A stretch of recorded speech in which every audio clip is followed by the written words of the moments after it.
इस कहानी के सभी पात्र और घटनाएं काल्पनिक हैं, जिसका किसी भी व्यक्ति या घटना से कोई संबंध नहीं है।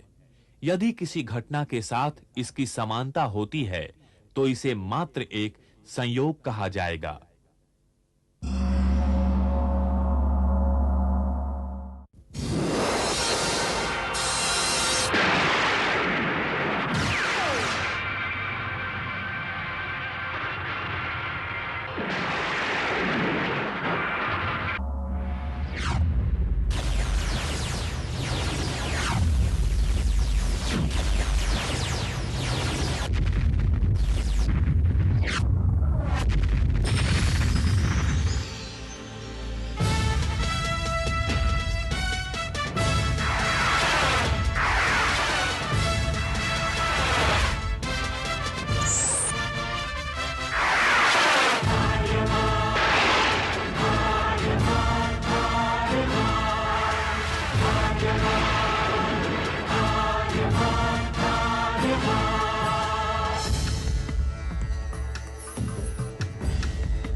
दिग दिगंत और अनंत तक गूंजायमान है। ब्रह्मनाद है विधि का वो अटल विधान है। धर्म की अधर्म पर विजय का वो प्रमाण है। जायमान है वो अटल विधान है। विजय का वो प्रमाण है। ब्रह्मांड का महान योद्धा आर्यमान है।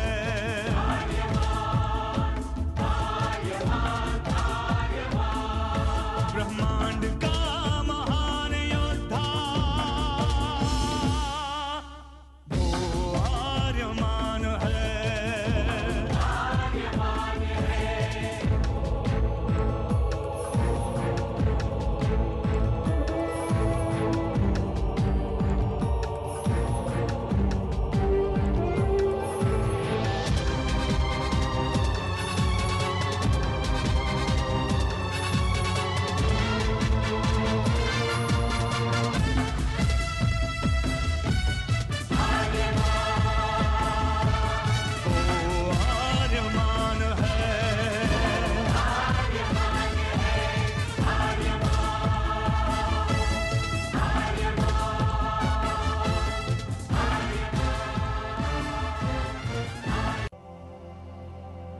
अनंत असीम ब्रह्मांड, अद्भुत, विशाल, विराट, जहां असंख्य आकाश गंगाएं प्रतिक्षण बनती रहती हैं, मिटती रहती हैं।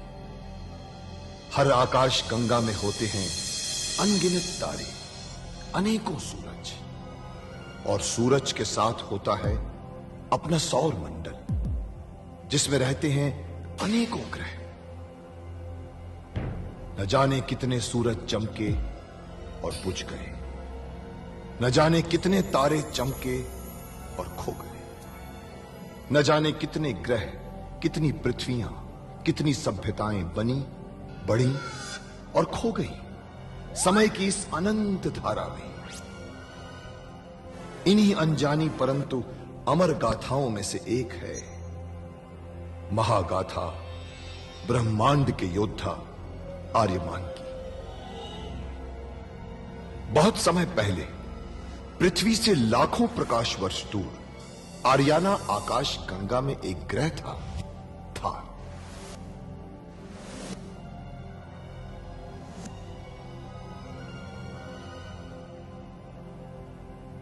थार एक रेगिस्तान था, पानी की बूंद नहीं थी, फिर भी पूरे ब्रह्मांड के लिए मूल्यवान था थार, क्योंकि थार में थी ऐसी खाने जहां से दुर्लभ जीवनदायी पदार्थ निकलता था, जिसे थारस कहते थे।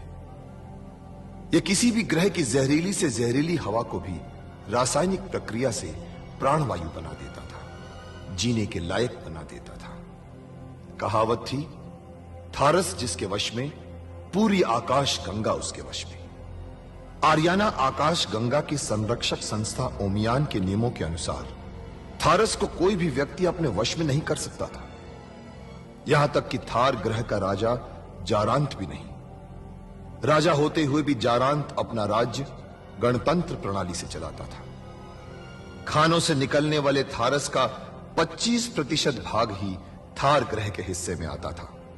बाकी का हिस्सा ओसेक अंतरिक्ष संगठन में चला जाता था। ओसेक आरियाना आकाश गंगा के व्यापारियों का संगठन था और जिसका संचालन अंतरिक्ष में बनाए गए एक कृत्रिम ग्रह ओसेक से होता था। मगर ओसेक संगठन में कई व्यापारी ऐसे भी थे जो अति महत्वाकांक्षी थे, जो पूरे ब्रह्मांड में अपना आधिपत्य स्थापित करना चाहते थे। परंतु जब तक ओमियान था तब तक कोई कुछ नहीं कर सकता था। ओमियान अंतरिक्ष के लोगों की संरक्षक संस्था थी जो अंतरिक्ष के निवासियों के हितों का पूरा ध्यान रखती थी और अपनी शांति सेना के द्वारा संपूर्ण ब्रह्मांड में शांति और व्यवस्था बनाए रखती थी। इसी ओमियान संस्था का अध्यक्ष था महान होशिंग। होशिंग जिस ग्रह पर रहता था उस ग्रह का नाम था कुरुक्षेत्र, जहां आज छिड़ी हुई है एक महाजंग।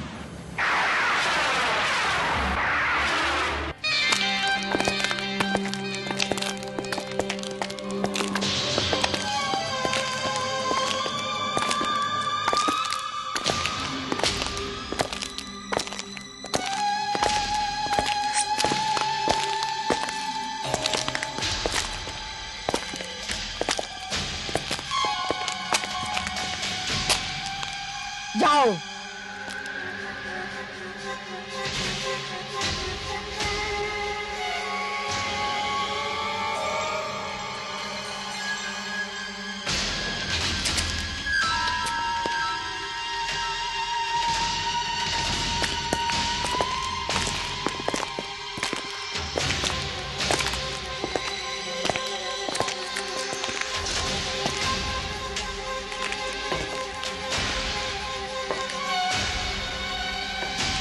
खोलो।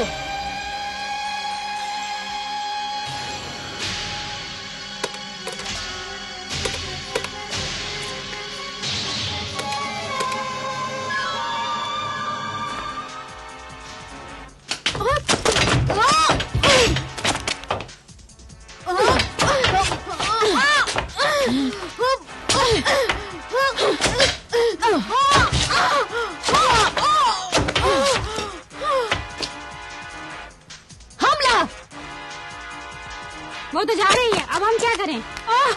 मारो उसे। पाप शक्ति रक्षिंदा, अब क्या करें हम? उस यान पर हमारी सारी शक्तियाँ बेकार हो जाती हैं। हमारे यानों को भेजो उसके पीछे।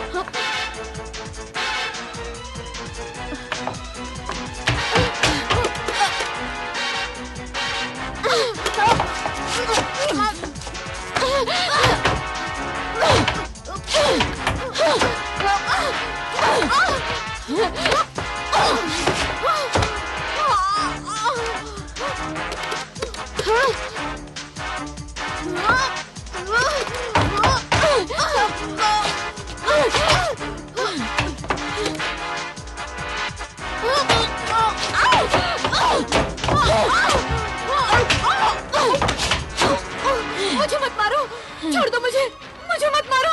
अगर मरना नहीं चाहती है तो बता, रक्षिंदा के पास ऐसी क्या शक्ति है? बता, उसे कैसे मारा जा सकता है? मैं क्यों उसके सामने कुछ भी नहीं कर सकती हूँ? बता, उसे कैसे मारा जा सकता है? बताती है कि नहीं? बताती हूँ, मगर मुझे मत मारो। बता। रक्षिंदा की मौत का राज हम में से कोई नहीं जानता। लगता है तुम मरना चाहती हो। बता। विश्वास करो मेरा, रक्षिंदा की मौत का राज हम में से कोई नहीं जानता। अगर कोई बता सकता है तो केवल नैमिष। कौन है वो? बहुत बड़ा भविष्यवक्ता है, रक्षिंदा की शक्तियों के बारे में सब कुछ जानता है। सिर्फ वो वही बता सकता है रक्षिंद्रा की मौत का राज। कहाँ रहता है वो? टाटू गृह में। टाटू गृह में?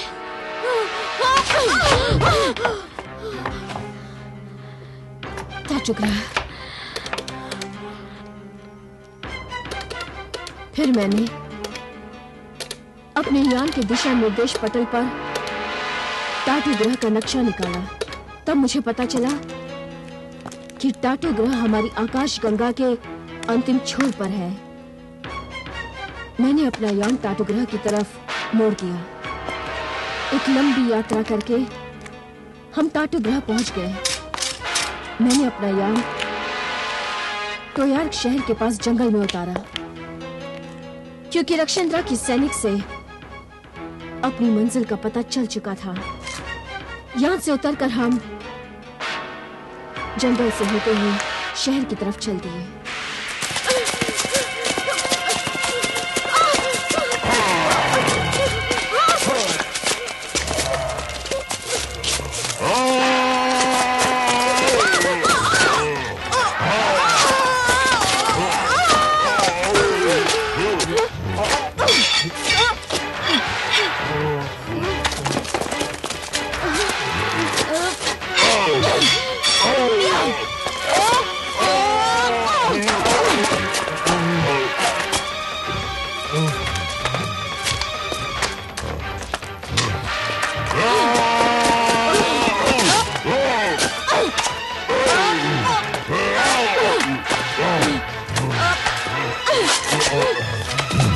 ये लड़की तो बहुत तेज है, ये शानी को बहुत काम आएगी। ले चलो इसे।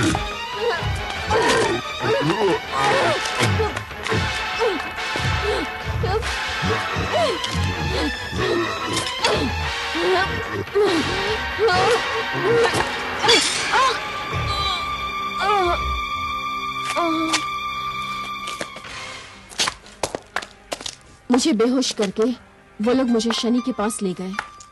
और फिर तुम्हें तो सब पता ही है कैसे हम लोग मौत के अखाड़े में मिले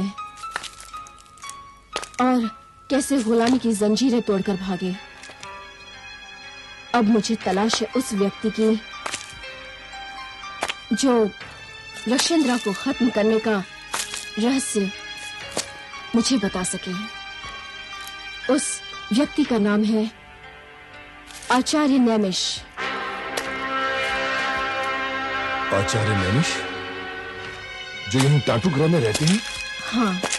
उनसे तो मैं मिल चुका हूं। अच्छा, तुम उनके पास ले जा सकते हो? ले तो जा सकता हूं, लेकिन क्या? हमारे लिए यहाँ खतरे बहुत बढ़ गए। हर कोई यहाँ हमें पहचान लेगा और हमारे लिए मुसीबत बन जाएगा, क्योंकि यहाँ पर न कोई कायदा है, न कानून है, न सरकार है, न प्रजा है। तभी तो यहाँ पर लोग मौत के खेल इतने खुलेआम खेलते हैं। इतना सब कुछ जानते हुए भी तुम फिर उस मौत के कुएं में जाना चाहती हो? मुझे अपनी जान से ज्यादा अपनी सहेलियों की जान की परवाह है। और जब मेरे साथ आर्यमान जैसा ब्रह्मांड का योद्धा है तो डर किस बात का? ठीक है, आओ चलो, चलिए।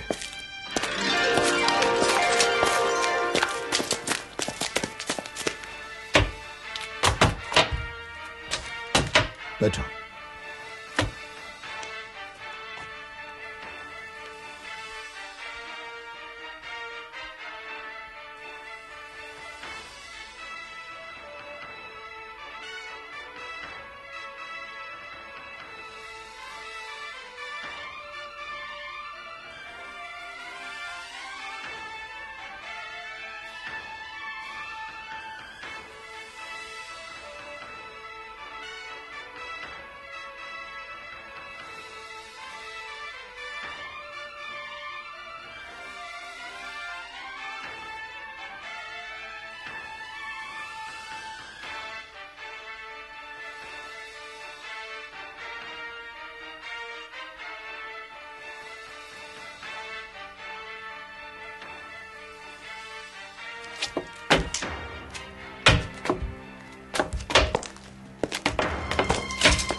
तुम यहीं रुको, कहीं मत जाना। हम गुरु नैमिष को मिलकर आते हैं। आओ जी।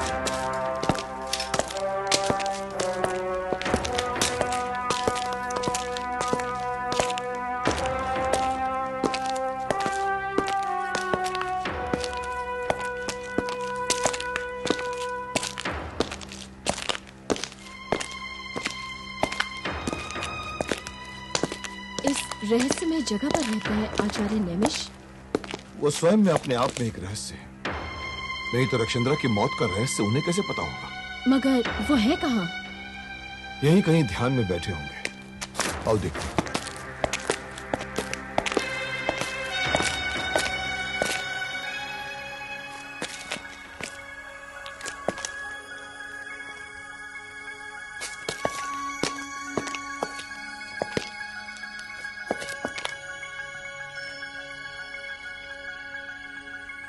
आचार्य नैमिष को आर्यमान का प्रणाम।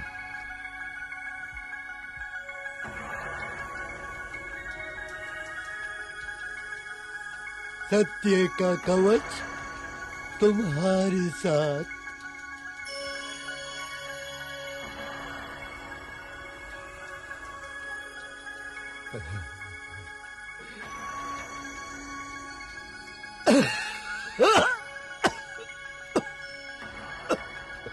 समस्या है तुम्हारे सामने रक्षिंदरा की। समाधान आपके पास है आचार्य। महानायक हर समस्या का समाधान स्वयं देते हैं। आर्यमान, विधाता ने ब्रह्मांड की समस्या का समाधान करने के लिए ही महानायक बनाकर भेजा है तुम्हें। आपका मतलब रक्षिंद्रा की मौत आर्यमान के हाथों से ही हो सकती है?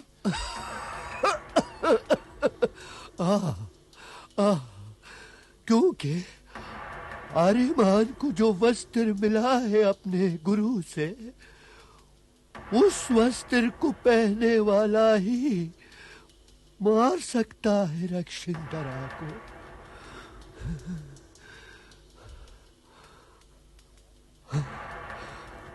आर्यमान, कहाँ है तुम्हारा वो वस्त्र? यान में है आचार्य। लेकिन एक बात ध्यान रखना, जब भी रक्षिंदरा के सामने जाना, वही वस्त्र पहनकर जाना जो तुम्हारी इच्छा शक्ति को प्रबल करेगा। वस्त्र का इच्छा शक्ति से क्या ताल्लुक है? ताल्लुक है। ये वस्त्र दिव्य है और विशेष उद्देश्य से प्राप्त हुआ है आर्यमान को। आर्यमान, तुम अवश्य रक्षिंदरा को मार सकते हो, परंतु ये भूलना मत, वो एक दुष्ट और शक्तिशाली नारी है। नारी वैसे भी अपने आप में शक्तिशाली होती है, परंतु उस दुष्ट नारी के पास पाप की शक्ति भी है। उसे हराना आसान काम नहीं होगा। अगर उसकी मौत किसी के हाथों से हो सकती है, तो तुम्हारे हाथों से हो सकती है आर्यमान। यदि तुम उसे नहीं मार पाए, तो ब्रह्मांड को उसके अत्याचार से कोई नहीं बचा सकता।